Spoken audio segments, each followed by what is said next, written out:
রব বলছে যতক্ষণ বেঁচে থাকবা বিভিন্ন রকমের ভয় দিয়ে আমি তোমাকে পরীক্ষা করব। অনেক সময় দেখবা যাকে বেশি অন্তরে জায়গা দিবা সেই তোমার বুকের মধ্যে মারবে। অনেক সময় দেখবা যাকে গর্ত থেকে টেনে তুলবা সেই তোমার পিঠের পিছনে ছুরি মারার জন্য প্রস্তুতি নিবে। অনেক সময় দেখবা তোমার সামনে কলিজা কাটায় খাওয়াই দেওয়া মানুষ তোমার পিছনে গিয়ে বদনাম করছে, তোমার গীবত করছে, তোমার সমালোচনা করছে। বান্দা যতক্ষণ তুমি মাটির উপর থাকবা বান্দা তুমি দেখবা অনেক সময় তুমি খাবার সকালে আনলে সন্ধ্যায় শেষ হয়ে যাবে। অনেক সময় তুমি দেখবা তোমার ব্যবসায় ক্ষতি হয়ে যাবে। অনেক সময় তুমি দেখবা তোমার সন্তানের ক্ষতি হয়ে যাবে।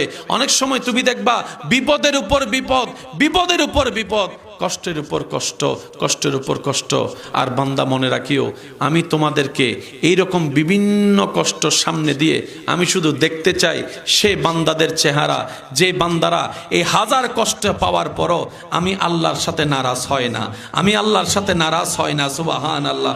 আমি আল্লাহর উপর নারাজ না হয়ে কে থাকতে চায়, কে থাকতে পারে, আমি তাদের চেহারা দেখতে চাই। আমি রব তাদেরকে দেখতে চাই যারা হাজার কিছু লস করার পরও কে কে আমি রবের দরবারে শুকরিয়ার সিজদা দেয়, আমি তাদের চেহারা দেখতে চাই।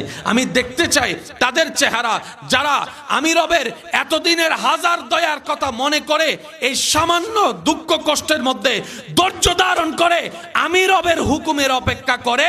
আমি তাদেরকে দেখতে চাই, সেই বান্দাদের চেহারা দেখতে চাই যারা ধৈর্য ধারণ করে। এবার রব বলে ওয়াবাশশিরিস সাবিরিন আল্লাযীনা ইযা আসাবাতহুম মুসিবা। ও নবী রাহমাতুল লিল আলামিন, এই সমস্ত কষ্ট দুঃখে মুসিবতে থাকা আমার বান্দাদের ভিতরে যারা ধৈর্য ধরে আমি রবের হুকুমের দিকে তাকায় থাকে, যারা আমি রবের সন্তুষ্টির দিকে তাকায় থাকে, এমন বান্দাদেরকে শুভ সংবাদ আমি আল্লাহর পক্ষ থেকে আপনি শুনাই দেন, আপনি শুনাই দেন আমি রবের পক্ষ থেকে তাদের জন্য শুভ সংবাদ। সুবহান আল্লাহু আকবার। এতটুক কথা যারা বুঝতে পারছি তারা একবার বলি মারহাবা। অনেক সময় হয় কি হয় না আপনারা বলবেন। অনেক সময় প্ল্যানিং করি একরকম হয়, অনেক সময় গোছানো বাগান শেষ, অনেক সময় ফসল লাগানোর পরে জাস্ট ফসলটা উঠলো তুলবো 2 দিন পরে তুফান আইসা। বলেন তুফান আইসা। আল্লাহ পরীক্ষা করবেন এটা নিশ্চিত, বিপদ আসবে নিশ্চিত। বলেন নিশ্চিতটা আপনারা বলবেন। অভাব আসবে নিশ্চিত, বলেন অভাব আসবে, বিপদ আসবে, দুঃখ আসবে, মুসিবত আসবে, ক্ষতি আসবে, দুশ্মন হবে, আপন পর হবে, লস হবে, ফেল হবে, চোখের পানি আসবে, অন্তর ভাঙবে। কারণ এটা জান্নাত নয়, এটার নাম কি? ফরমানকার আল্লাহ। এবার আল্লাহ পাককে বান্দা বলে ও আল্লাহ আমি তো ছোট একটা মানুষ, আমি তো ছোট একটা আল্লাহ, আমি যখন চাকরি করেছি বস্তা আলগাতে দিয়েছে, আমার মহাজনও আমার শরীরের বাইরে আলগাতে দেয় নাই। কথা বলি, আমি যদি আলগাতে পারি 50 কেজি,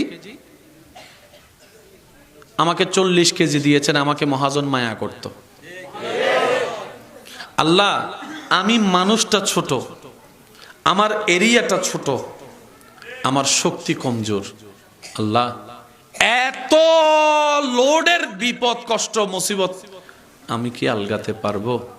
আমি কি আলগাতে পারবো? আমার তো মনে হয় না। এবার রব কোরআনে বলছেন লা নুকাল্লিফুল্লাহু নাফসান ইল্লা উসআহা। বান্দারে মনে রাখিস, জেনে রাখিস, যে যতটুক আলগাতে পারে আমার বান্দাদের ভিতরে আমি আল্লাহ তাকে ততটুক দিই, এর এক চুলও বেশি দিই না। তার মানে আপনার জীবনে এখন যা কষ্ট যাচ্ছে, অতীতে যা গিয়েছে, ভবিষ্যতে যা আসবে, অতটুকুই আসবে যতটুকু আপনি মোকাবেলা করতে পারবেন, আলগাতে পারবেন। সেজন্য আপনার আমার জীবনে ইমাম হুসাইনের মতো কষ্ট বিপদ আসে নাই। কথা বলেন ঠিক কিনা? আপনার আমার জীবনে নবী ইউনুসের মতো পরীক্ষা আসে নাই, আপনার আমার জীবনে ইব্রাহিম নবীর মতো পরীক্ষা এখনো আসে নাই, আপনার আমার জীবনে আল্লাহ ওয়ালা আল্লাহর প্রিয় বান্দাদের মতো পরীক্ষা আসে নাই। দেখবেন ভালো করে, যারা যত আল্লাহর প্রিয় হয়েছে দুনিয়াতে তাদের তত বেশি বিপদও হয়েছে। বলেন না সুবহান। কথা কি মনে থাকবে ইনশাআল্লাহ? আজকে থেকে আর কোনো মন খারাপ বলি না ভাইয়া, আজকে থেকে আর কোনো মন খারাপ, আজকে থেকে আর কোনো দুঃখ কষ্ট, কোনো আফসোস। এবার বান্দা বলে, আল্লাহ এটা তো তোমার দয়া যে যতটুক আলগাতে পারে ততটুক দিচ্ছ, তো আমি যদি আলগাতে পারি কিছু দিবা না? দুনিয়াতে যতক্ষণ থাকবো এগুলা থেকে পালাই যাওয়া সম্ভব? বাস এই কথা মাথায় মনে বসাই ফেলি। অর্থাৎ যত সামনে যাব আগুনের পরীক্ষা আসবে, কাটার পরীক্ষা আসবে, পা ভাঙ্গার পরীক্ষা আসবে, বিভিন্ন রকম কষ্ট আসবে। এক কথায় শেষ। আমাদের কাজ হচ্ছে দুইটা জিনিস, সর্বোচ্চ ধৈর্য ধরে সর্বোচ্চ শুকরিয়া করা। আর একটু জোরে বলি, যদি সফলতা হতে চাই হা হুতাশ করা যাবে? বলেন, আফসোস করা যাবে?